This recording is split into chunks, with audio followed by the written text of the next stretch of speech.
श्रीविष्णवे नमः। श्रीविष्णुसहस्रनामस्तोत्रम्।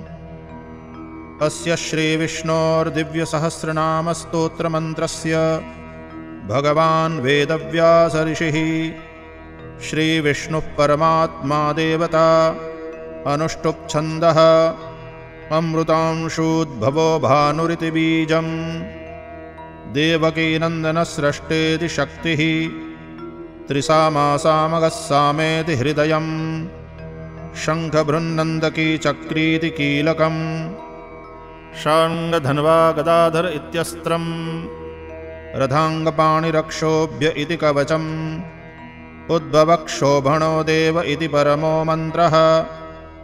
श्रीविष्णुप्रीत्यर्थे जपे विनियोगः।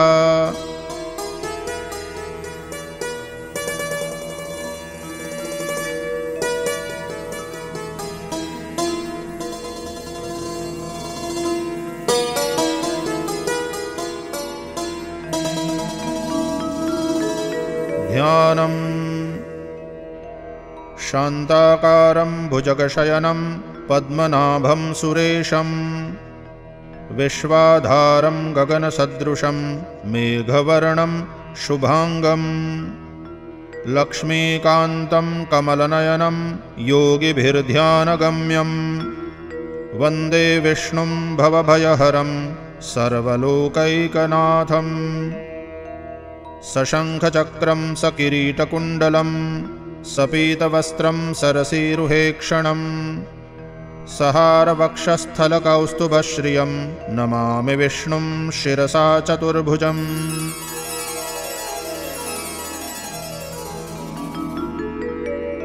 स्तोत्रम्।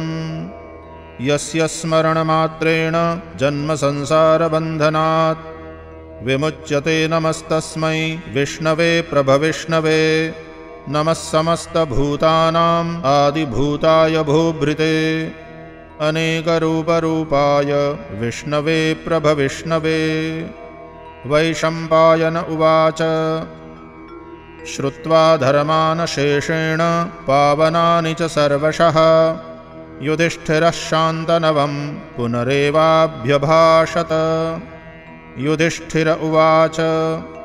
किमेकं दैवतं लोके किं वाप्येकं परायणम्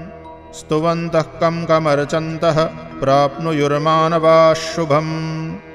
को धर्मः सर्वधर्माणां भवतः परमो मतः किं जपन्मुच्यते जन्तुर्जन्मसंसारबन्धनात्। भीष्म उवाच जगत्प्रभुं देवदेवम् अनन्तं पुरुषोत्तमम् स्तुवन्नाम सहस्रेण पुरुषः सततोत्थितः तमेव चार्चयन्नित्यं भक्त्या पुरुषमव्ययम् ध्यायन् स्तुवन् नमस्यंश्च यजमानस्तमेव च। अनादिनिधनं विष्णुं सर्वलोकमहेश्वरं लोकाध्यक्षं स्तुवन्नित्यं सर्वदुःखातिगो भवेत्। ब्रह्मण्यं सर्वधर्मज्ञं लोकानां कीर्तिवर्धनं लोकनाथं महद्भूतं सर्वभूतभवोद्भवम्। एष मे सर्वधर्माणां धर्मोऽधिकतमो मतः यद्भक्त्या पुण्डरीकाक्षं स्तवैरर्चेन्नरः सदा। परमं यो महत्तेजः परमं यो महत्तपः परमं यो महद्ब्रह्म परमं यः परायणम्। पवित्राणां पवित्रं यो मङ्गलानां च मङ्गलं दैवतं देवतानां च भूतानां यो व्ययः पिता। यतः सर्वाणि भूतानि भवन्त्यादियुगागमे यस्मिंश्च प्रलयं यान्ति पुनरेव युगक्षये तस्य लोकप्रधानस्य जगन्नाथस्य भूपते विष्णोर्नाम सहस्रं मे शृणु पापभयापहम्। यानि नामानि गौणानि विख्यातानि महात्मनः ऋषिभिः परिगीतानि तानि वक्ष्यामि भूतये। ॐ विश्वं विष्णुर्वषट्कारो भूतभव्यभवत्प्रभुः भूतकृद्भूतभृद्भावो भूतात्मा भूतभावनः भूतात्मा परमात्मा च मुक्तानां परमागतिः अव्ययः पुरुषः साक्षी क्षेत्रज्ञोऽक्षर एव च योगो योगविदां नेता प्रधानपुरुषेश्वरः नारसिंहवपुः श्रीमान् केशवः पुरुषोत्तमः सर्वः सर्वशिवस्थाणुर्भूतादिर्निधिरव्ययः सम्भवो भावनो भर्ता प्रभवः प्रभुरीश्वरः स्वयंभूः शम्भुरादित्यः पुष्कराक्षो महास्वनः अनादिनिधनो धाता विधाता धातुरुत्तमः अप्रमेयो ऋषिकेशः पद्मनाभोऽमरप्रभुः विश्वकर्मा मनुस्त्वष्टा स्थविष्ठस्थविरो ध्रुवः अग्राह्यः शाश्वतः कृष्ण लोहिताक्षप्रतर्दनः प्रभूतस्त्रिककुब्धाम पवित्रं मङ्गलं परम् ईशानप्राणदप्राणो ज्येष्ठश्रेष्ठप्रजापतिः हिरण्यगर्भो भूगर्भो माधवो मधुसूदनः ईश्वरो विक्रमी धन्वी मेधावी विक्रमक्रमः अनुत्तमो दुराधर्षः कृतज्ञः कृतिरात्मवान् सुरेशः शरणं शर्म विश्वरेताः प्रजाभवः अहः संवत्सरो व्यालः प्रत्ययः सर्वदर्शनः अजः सर्वेश्वरः सिद्धः सिद्धिः सर्वादिरच्युतः वृषा कपिरमेयात्मा सर्वयोगविनिःसृतः वसुर्वसुमनः सत्यः समात्मा संमितः समः अमोघः पुण्डरीकाक्षो वृषकर्मा वृषाकृतिः रुद्रो बहुशिरा बभ्रुर्विश्वयोनिः शुचिश्रवाः अमृतः शाश्वतस्थाणुर्वरारोहो महातपाः सर्वगः सर्वविद्भानुर्विश्वक्सेनो जनार्दनः वेदो वेदविदव्यङ्गो वेदाङ्गो वेदवित्कविः लोकाध्यक्षः सुराध्यक्षो धर्माध्यक्षः कृताकृतः चतुरात्मा चतुर्व्यूहः चतुर्दंष्ट्रश्चतुर्भुजः भ्राजिष्णुर्भोजनं भोक्ता सहिष्णुर्जगदादिजः अनघो विजयो जेता विश्वयोनिः पुनर्वसुः उपेन्द्रो वामनप्रांशुरमोघः शुचिरूर्जितः अतीन्द्रः सङ्ग्रहः सर्गो धृतात्मा नियमो यमः वेद्यो वैद्यः सदा योगी वीरः माधवो मधुः अतीन्द्रियो महामायो महोत्साहो महाबलः महाबुद्धिर्महावीर्यो महाशक्तिर्महाद्युतिः अनिर्देश्य वपुः श्रीमान् अमेयात्मा महादृदृक् महेश्वासो महीभर्ता श्रीनिवासः सतां गतिः अनिरुद्धः सुरानन्दो गोविन्दो गोविदाम्पतिः मरीचिर्दमनो हंसः सुपर्णो भुजगोत्तमः हिरण्यनाभः सुतपाः पद्मनाभप्रजापतिः अमृत्युः सर्वदृक्सिंहः सन्धाता सन्धिमान् स्थिरः अजो दुर्मर्षणः शास्ता विश्रुतात्मा सुरारिः गुरुर्गुरुतमो धाम सत्यः सत्यपराक्रमः निमिषो निमिषस्रग्वी वाचस्पतिरुदारधीः अग्रणीर्ग्रामणे श्रीमान् न्यायो नेता समीरणः सहस्रमूर्धा विश्वात्मा सहस्राक्षः सहस्रपात् आवर्तनो निवृत्तात्मा संवृतः सम्प्रमर्दनः अहः संवर्तको वह्निः अनिलो धरणीधरः सुप्रसादप्रसन्नात्मा विश्वधृग्विश्वभुग्विभुः सत्कर्ता सत्कृतः साधुर्जन्नुर्नारायणो नरः असङ्ख्येयो प्रमेयात्मा विशिष्टः शिष्टकृच्छुचिः सिद्धार्थः सिद्धसङ्कल्पः सिद्धिदः सिद्धिसाधनः वृषा हि वृषभो विष्णुर्वृषपर्वा वृषोदरः वर्धनो वर्धमानश्च विविक्तश्रुतिसागरः सुभुजो दुर्धरो वाग्मी महेन्द्रो वसुदो वसुः नैकरूपो बृहद्रूपः शिपिविष्टप्रकाशनः ओजस्तेजोद्युतिधरः प्रकाशात्मा प्रतापनः रुद्धस्पष्टाक्षरो मन्त्रः चन्द्रांशुर्भास्करद्युतिः अमृतांशोद्भवो भानुः शशबिन्दुसुरेश्वरः औषधं जगतः सेतुः सत्यधर्मपराक्रमः भूतभव्यभवन्नाथः पवनः पावनो नलः कामः कामकृत्कान्तः कामः कामप्रदः प्रभुः युगादिकृद्युगावरतो नैकमायो महाशनः अदृश्यो व्यक्तरूपश्च सहस्रजिदनन्तजित् इष्टो विशिष्टः शिष्टेष्टः शिखण्डी नहुषो वृषः क्रोधः क्रोधकृत्कर्ता विश्वबाहुर्महीधरः अच्युतः प्रथितः प्राणः प्राणदो वासवानुजः अपां निधिरधिष्ठानम् अप्रमत्तः प्रतिष्ठितः स्कन्दः स्कन्दधरो धुर्यो वरदो वायुवाहनः वासुदेवो बृहद्भानुः आदिदेवः पुरन्दरः अशोकस्तारणस्तारः शूरः शौरिर्जनेश्वरः अनुकूलः शतावर्तः पद्मी पद्मनिभीक्षणः पद्मनाभोरविन्दाक्षः पद्मगर्भः शरीरभृत् महर्धिर्रुद्धो वृद्धात्मा महाक्षो गरुडध्वजः अतुलः शरभो भीमः समयज्ञो हविर्हरिः सर्वलक्षणलक्षण्यो लक्ष्मीवान् समितिञ्जयः विक्षरो रोहितो मार्गो हेतुर्दामोदरः सहः महीधरो महाभागो वेगवानमिताशनः उद्भवक्षोभणो देवः श्रीगर्भः परमेश्वरः करणं कारणं कर्ता विकर्ता गहनो गुहः व्यवसायो व्यवस्थानः संस्थानस्थानदो ध्रुवः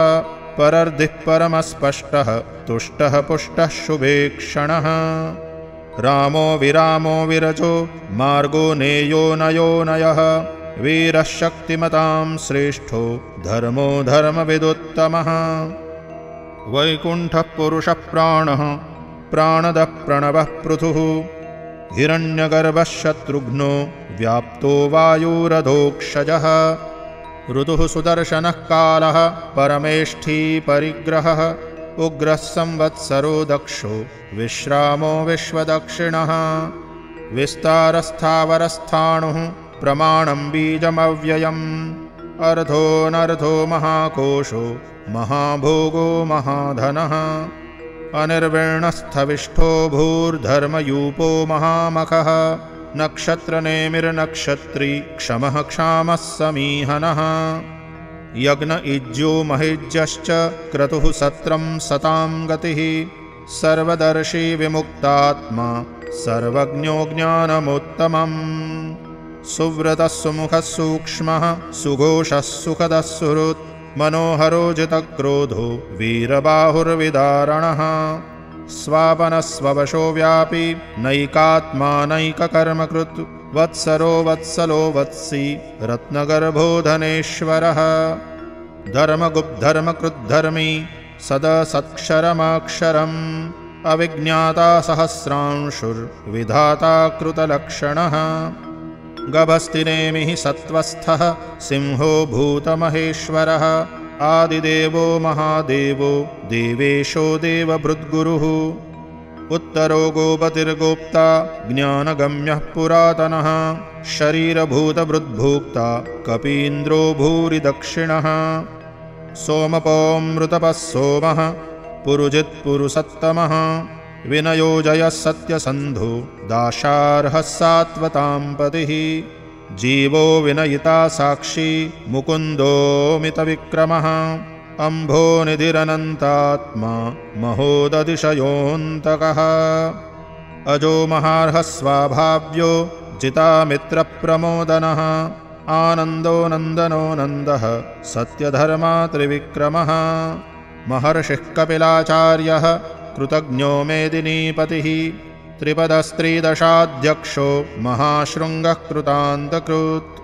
महावराहो गोविन्दः सुषेणः कनकाङ्गदी गुह्यो गभीरो गहनो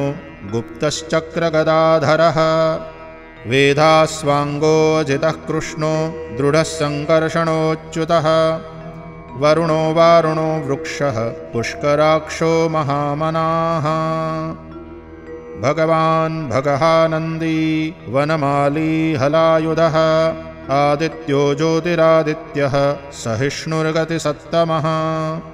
सुधन्वाखण्डपरशुर्दारुणो द्रविणप्रदः दिवि स्पृक्सर्वदृग्व्यासो वाचस्पतिरयो निजः त्रिसामासामगः साम निर्वाणं भेषजं विशक् संन्यासकृच्छमः शान्तो निष्ठा शान्तिः परायणम् शुभांगः शान्तिदस्रष्टा कुमुदः कुवलेशयः गोहितो गोपतिर्गोप्ता वृषभाक्षो वृषप्रियः अनिवर्ती निवृत्तात्मा संक्षेप्ता क्षेमकृच्छिवः श्रीवत्सवक्षाः श्रीवासः श्रीपतिः श्रीमतांवरः श्रीधः श्रीशः श्रीनिवासः श्रीनिधिः श्रीविभावनः श्रीधरः श्रीकरः श्रेयः श्रीमान् लोकत्रयाश्रयः स्वक्षः स्वङ्गः शतानन्दो नन्दिर्ज्योतिर्गणेश्वरः विजितात्मा विधेयात्मा सत्कीर्तिश्छिन्नसंशयः उदीर्णः सर्वतश्चक्षुः अनीशः शाश्वतस्थिरः भूषयो भूषणो भूतिर्विशोकः शोकनाशनः अर्चिष्मान् अर्जितः कुम्भो विशुद्धात्मा विशोधनः अनिरुद्धो प्रतिरथः प्रद्युम्नोमितविक्रमः कालनेमी निहावीरः शौरिः शूरजनेश्वरः त्रिलोकात्मा त्रिलोकेशः केशवः केशिहा हरिः कामदेवः कामपालः कामीकान्तकृतागमः अनिर्देश्य वपुर्विष्णुर्वीरोऽनन्तो धनञ्जयः ब्रह्मण्यो ब्रह्मकृद्ब्रह्मा ब्रह्म ब्रह्म विवर्धनः ब्रह्मविद्ब्राह्मणो ब्रह्मी ब्रह्मज्ञो ब्राह्मणप्रियः महाक्रमो महाकर्मा महातेजा महोरगः महाक्रतुर्महायज्वा महायज्ञो महाहविः स्तव्यः स्तवप्रियस्तोत्रं स्तुतिस्तोतारणप्रियः पूर्णः पूरयिता पुण्यः पुण्यकीर्तिरनामयः मनोजवस्तीर्थकरो वसुरेता वसुप्रदः वसुप्रदो वासुदेवो वसुर्वसुमनाहविः सद्गतिः सत्कृतिः सत्ता सद्भूतिः सत्परायणः शूरसेनो यदुश्रेष्ठः सन्निवासः सुयामुनः भूतावासो वासुदेवः सर्वासुनिलयो नलः दर्पः दर्पदो दृप्तो दुर्धरोऽथा पराजितः विश्वमूर्तिर्महामूर्तिर्दीप्तमूर्तिरमूर्तिमान् अनेकमूर्तिरव्यक्तः शतमूर्तिः शताननः एकोनैकः सवः कः किं यत्तत्पदमनुत्तमम् लोकबन्धुर्लोकनाथो माधवो भक्तवत्सलः सुवर्णवर्णो हेमाङ्गो वराङ्गश्चन्दनाङ्गदी वीरः विषमः शून्यो भृताशीरचलश्चलः अमानी मानदो मान्यो लोकस्वामी त्रिलोकदृक् सुमेधा मेधजो धन्यः सत्यमेधाधराधरः तेजो वृषोद्युतिधरः सर्वशस्त्रभृताम्बरः प्रग्रहो निग्रहो व्यग्रो नैकशृङ्गो गदाग्रजः चतुर्मूर्तिश्चतुर्बाहुश्चतुर्व्यूहश्चतुर्गतिः चतुरात्मा चतुर्भावश्चतुर्वेदविदेकपात् समावर्तो निवृत्तात्मा दुर्जयो दुरतिक्रमः दुर्लभो दुर्गमो दुर्गो दुरावासो दुरारिहा शुभाङ्गो लोकसारङ्गः सुतन्तुस्तन्तुवर्धनः इन्द्रकर्मा महाकर्मा कृतकर्मा कृतागमः उद्भवः सुन्दरः सुन्दो रत्ननाभः सुलोचनः अर्को वाचसनः शृङ्गी जयन्तः सर्वविज्जयी सुवर्णबिन्दुरक्षोभ्यः सर्ववागीश्वरेश्वरः महाह्रदो महागर्तो महाभूतो महानिधिः कुमुदः कुन्दरः कुन्दः पर्जन्यः पावनोऽनिलः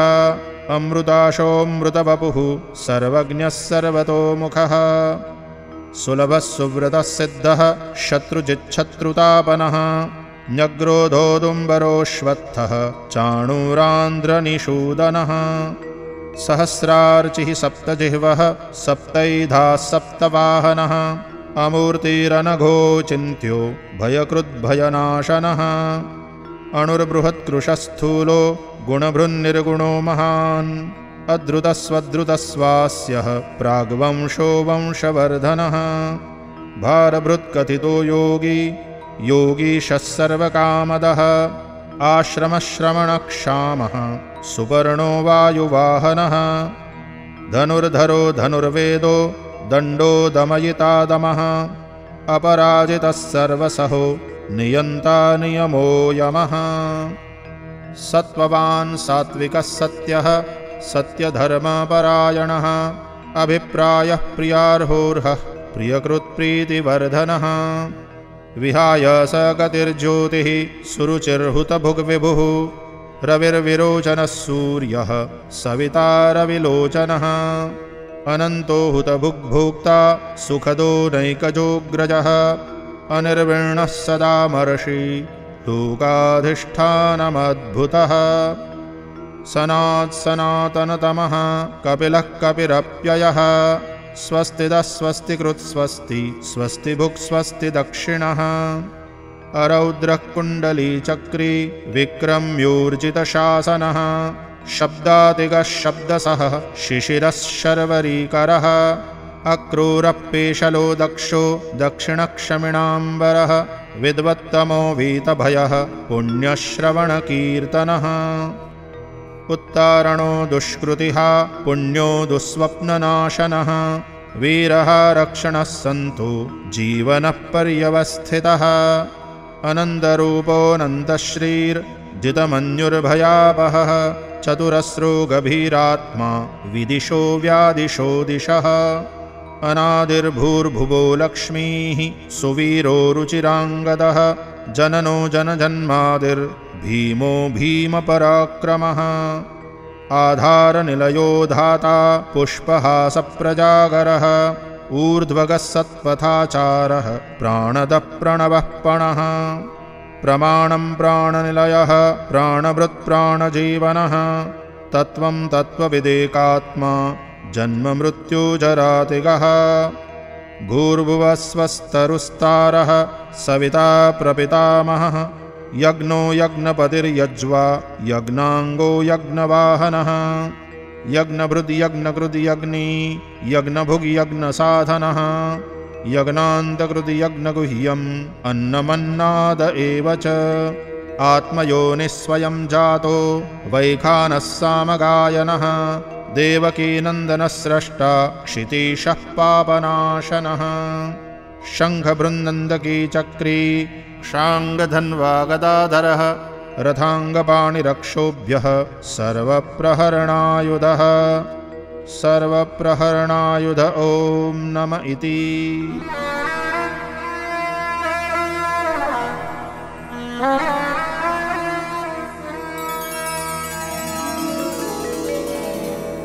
इतीदं कीर्तनीयस्य केशवस्य महात्मनः नाम्नां सहस्रं दिव्यानाम् अशेषेण प्रकीर्तितम् य इदं शृणुयान्नित्यं यश्चापि परिकीर्तयेत् नाशुभं प्राप्नुयात् किञ्चित् सोमूत्रेह च मानवः वेदान्तगो ब्राह्मणः स्यात् क्षत्रियो विजयी भवेत् वैश्यो धनसमृद्धः स्यात् शूद्रः सुखमवाप्नुयात् धर्मार्थी प्राप्नुयात् धर्मम् अर्थार्थी चार्थमाप्नुयात् कामानवाप्नुयात् कामी प्रजार्थी प्राप्नुयात् प्रजाम् भक्तिमान्यः सदोत्थाय शुचिस्तद्गतमानसः सहस्रं वासुदेवस्य नाम्नामेतत् प्रकीर्तयेत् यशः प्राप्नोति विपुलं ज्ञातिप्राधान्यमेव च अचलां श्रियमाप्नोति श्रेयः प्राप्नोत्यनुत्तमम् न भयं क्वचिदाप्नोति वीर्यं तेजश्च विन्दति भवत्यरोगोद्युतिमान् बलरूपगुणान्वितः रोगार्तो मुच्यते रोगात् बद्धो मुच्येत बन्धनात् भयान्मुच्येत भीतस्तु मुच्येतापन्न आपदः। दुर्गाण्यतितरत्याशु पुरुषः पुरुषोत्तमम् स्तुवन्नाम सहस्रेण नित्यं भक्तिसमन्वितः। वासुदेवाश्रयो मर्त्यो वासुदेवपरायणः सर्वपापविशुद्धात्मा याति ब्रह्म सनातनम्।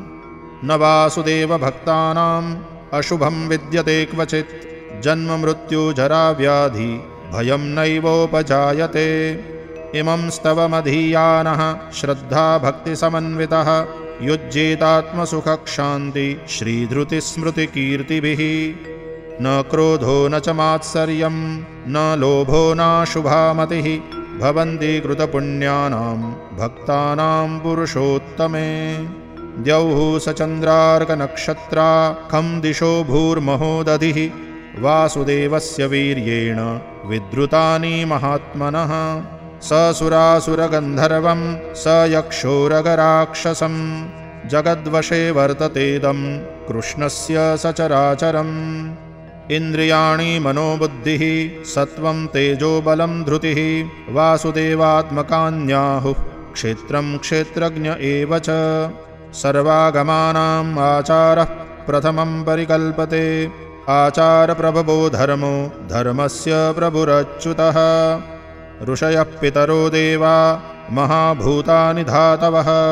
जङ्गमाजङ्गमं चेदं जगन्नारायणोद्भवम्। योगो ज्ञानं तथा साङ्ख्यं विद्या शिल्पादिकर्म च वेदाः शास्त्राणि विज्ञानम् एतत्सर्वं जनार्दनात्। एको विष्णुर्महद्भूतं पृथग्भूतान्यनेकशः त्रीन् लोकान् व्याप्य भूतात्मा